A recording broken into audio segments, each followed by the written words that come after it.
Halo semuanya, gimana kabarnya? Semoga dalam keadaan sehat. Kali ini kita akan membahas alur cerita film kisah nyata dari negeri Rusia, menceritakan pemerintahan Rusia setelah kematian Stalin. Ya, bagi generasi muda sekarang, mungkin banyak yang tidak kenal Stalin. Dia adalah orang yang dijuluki tangan besi. Bukan muka besi ya, seperti orang ini. Udah ninggalin partainya, malah ngemis-ngemis lagi sekarang. Stalin ini diktator yang sangat kejam dan tidak segan-segan menghabisi orang cuma gara-gara bersin sembarangan. Namun dia sangat dicintai warganya karena sukses menerapkan paham palu arit di negaranya. Rakyat kecil jadi makmur.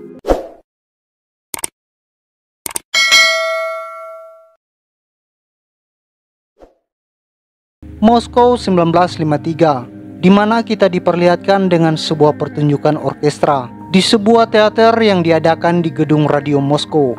Di tengah pertunjukan itu terdengar suara dering telepon dari seseorang yang sangat berpengaruh di Uni Soviet saat itu. Tidak lain adalah Stalin.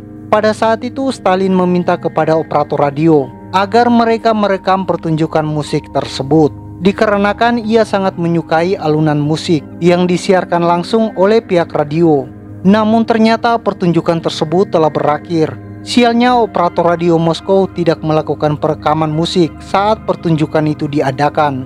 Terpaksa mereka pun mengulangi kembali pertunjukan itu secara gratis. Ini agar operator radio di sana merasa aman dan juga Stalin bisa mendapatkan apa yang ia mau.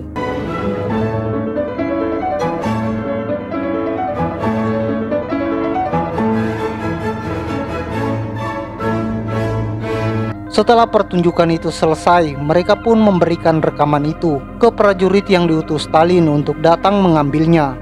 Di saat prajurit ingin pergi, salah satu wanita yang merupakan seorang pianis pun menyelipkan sebuah surat, di mana surat itu ditujukan untuk Stalin. Ya, mungkin surat cinta. Stalin sendiri pada kala itu sedang membuat daftar nama orang yang nantinya akan diurus oleh satuan NKVD di bawah komando Lavente Beria, yang saat itu menjabat sebagai kepala komando tertinggi di pasukan keamanan NKVD.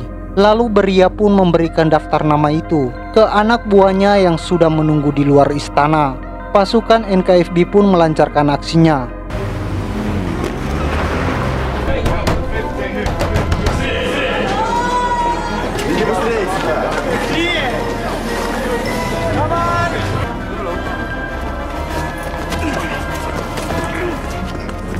Singkat cerita, rekaman yang dinantikan Stalin pun telah tiba di istana. Lalu Stalin pun memutar piringan hitam itu di mikrofon miliknya. Di saat ia menikmati alunan musik tersebut, ia pun tidak sengaja mendapatkan seutas surat yang berisikan tentang cacian dari seorang pianis agar kekuasaan Stalin cepat berakhir. Stalin yang membaca pesan tersebut, dirinya pun sempat tertawa terbahak-bahak membaca surat konyol itu sejenak. Namun tidak lama kemudian Stalin pun terjatuh dan tidak sadarkan diri.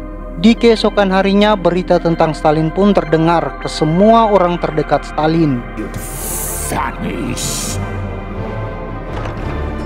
Where's the big fella? Are we late? Sorry. Go, not like this. Careful. Wait. You got here quick, comrade. I didn't stop to put on cologne. What's your suit? Setelah mereka berkumpul, mereka pun mendiskusikan untuk mencari seorang dokter yang bisa menyembuhkan Kamaril Stalin.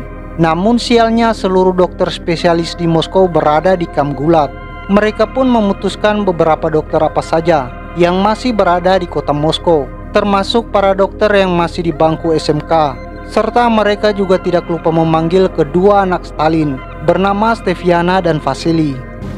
We found some old friends of yours. I've never met them before in my life. Para dokter pun melakukan pemeriksaan kepada Stalin. Di sana para dokter pun menyimpulkan kalau Stalin mengalami pendarahan di otaknya, di mana dokter-dokter itu juga mengatakan kalau Kamaril Stalin sangat sulit untuk disembuhkan. Benar saja, tidak beberapa lama setelah itu, Stalin pun dinyatakan meninggal akibat penyakit yang dialami. Semenjak kematian Stalin, orang-orang terdekatnya pun mulai berlomba-lomba merebut kursi kekuasaan yang ditinggalkan oleh Stalin. di mana Nikita Khrushchev mencalonkan Lassa Kaganovic untuk menjadi pengganti Stalin, dikarenakan ia adalah satu-satunya golongan Bolshevik tertua yang masih tersisa pada saat itu. Sedangkan Levante Beria mencalonkan Georgy Malenkov karena ia adalah wakil Dewan Menteri saat Stalin berkuasa. Persaingan pun semakin sengit terutama untuk Beria, di mana semenjak kematian Stalin terlihat Beria sangat antusias dengan kekuasaan yang ditinggalkan Stalin. Dengan jabatan sebagai komando tertinggi di pasukan NKVD, ia dengan leluasa mengobrak-abrik kebijakan Stalin yang terdahulu. Pada saat pengambilan suara dimulai, Beria dan Malenkov pun dinyatakan sebagai penerus Stalin, di mana Georgy Malenkov menjadi ketua Dewan Menteri, sedangkan Levante Beria menjadi wakil Dewan Menteri. Sementara itu untuk Nikita Khrushchev sendiri, ia dilantik hanya sebagai sekretaris utama Partai Komunis. Dia juga penanggung jawab panitia pada pemakaman Stalin. Singkat cerita, jasad Stalin pun dibawa ke istana Kremlin, di mana di tempat tersebut dihadiri oleh tokoh-tokoh penting Soviet, seperti Jenderal Zhukov, yang sudah dianggap sebagai pahlawan bagi rakyat Uni Soviet, karena di bawah kepemimpinannya pasukan Uni Soviet dapat memenangkan pertempuran penting di front timur. Sementara dari kalangan biasa hanya rakyat Moskow sajalah yang datang melayat Stalin sebelum dibawa ke tembok Kremlin. Hal itu dikarenakan Beria memberlakukan lockdown di beberapa perbatasan kota Moskow. Ia membuat orang-orang di luar Moskow tidak dapat memasuki wilayah itu. Di saat acara itu sedang berlangsung, Nikita Khrushchev pun melihat beberapa tokoh agama yang datang menghadiri pemakaman itu atas undangan dari Beria. Hal itu pun sontak membuat dia terkejut, dikarenakan hal tersebut sangat bertentangan dengan ideologi Soviet. Soviet tidak dilandasi oleh agama, namun oleh sosial budaya. Semenjak kejadian itu, Nikita pun mencap Beria sebagai anti-Soviet, karena kebijakan yang ia buat sangat mendekati dengan ideologi Barat. Lalu Nikita pun memerintahkan anak buahnya untuk mengaktifkan kembali jalur kereta yang sempat dinonaktifkan oleh Beria. Ini agar warga sipil di luar Moskow dapat menghadiri pemakaman Stalin di istana Kremlin. Karena tindakannya itu, gelombang warga sipil pun berdatangan menuju Moskow. Hal ini membuat pasukan keamanan NKVD kewalahan. Mereka pun terpaksa membantai 1.500 pelayat yang ingin melihat jasad Stalin di istana Kremlin.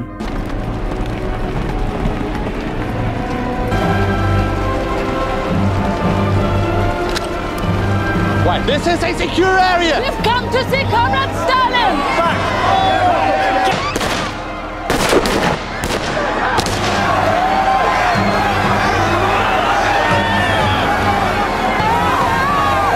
Kegaduhan tersebut pun terdengar ke semua anggota komite sentral. Para komite pun menyarankan untuk menyalahkan perwira NKVD atas kejadian tersebut. Beria pun marah mendengar keputusan itu. Ia mengancam para komite kalau ia akan membongkar semua file rahasia yang dimiliki oleh setiap komite sentral. Dikarenakan Beria sempat mencuri file tersebut di berangkas Stalin saat Stalin tak sadarkan diri. Psych of all of you! All of you! I have documents on all of you! Son of a thing! On a very long list! Perkataan Beria tersebut sontak membuat Nikita dan komite lainnya merasa kesal terhadap Beria. Namun mereka takut dikarenakan Beria memiliki pasukan NKVD di tangannya. Di sana Nikita pun mencari dukungan kepada tentara Soviet dengan mendatangi Jenderal Zhukov, yang pada saat itu juga tidak menyukai kebijakan Beria, di mana Beria selalu menyudutkan pasukan Red Army dalam tugasnya.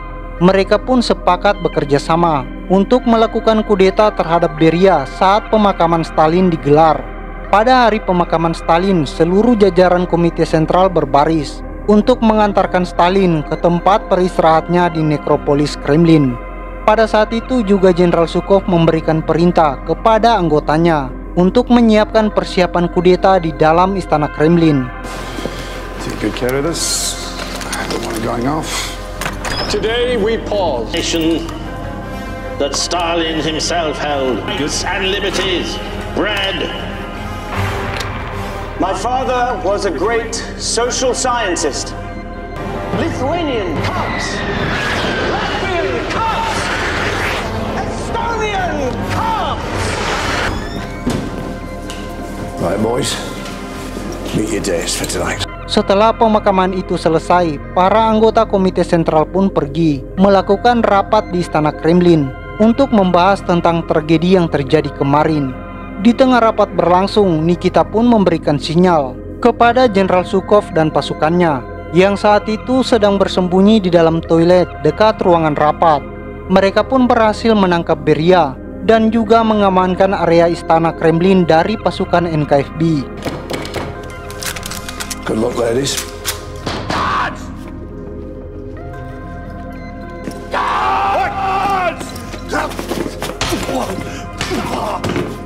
Peeling the skin from your self-satisfied face. Not with that, you won't. Lalu mereka pun membawa Beria ke dalam gudang untuk melakukan persidangan secara tergesa-gesa.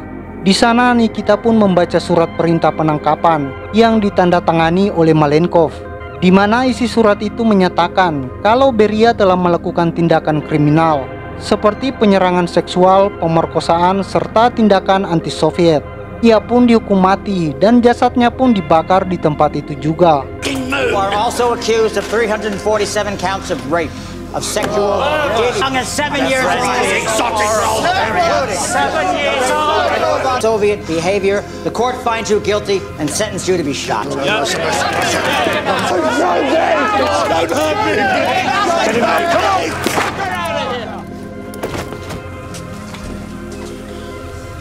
Go on, have a look.